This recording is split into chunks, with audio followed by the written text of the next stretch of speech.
Today I have a Kia Telluride, and I'm going to show you how to fold in the side view mirrors on this particular Kia Telluride. I'm going to show you how to do this so you can avoid people side swiping your side view mirror and taking it off, or actually running into it because there's a tight space between you and another vehicle. All right, but before I get started, if you find my video helpful in any way, could you give me a thumbs up as well as subscribe to my channel? I'll appreciate it tremendously. So I am in the Kia Telluride, and in order to fold in the side view mirrors, what I'm going to do is I'm going to step outside, because this particular Kia Telluride does not have automatic folding side view mirrors. So what I'm going to do is I'm going to step out of the vehicle, and I'm just going to come up to this, and you see this? I'm going to take my hand and I'm going to pull it in right there, just like that. I'll just push it in like that. I'm going to show you on the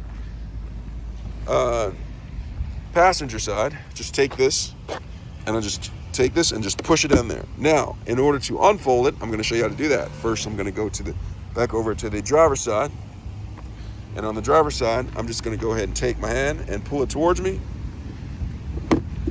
and it is unfolded. Now, note that it can go back this way right here as a safety mechanism, but I just unfolded it. Now, let me show you how to do it on the passenger side. I'm going to come back over here, and I'm going to go like this. And boom. And that is how you fold and unfold the side view mirrors on a Kia Telluride.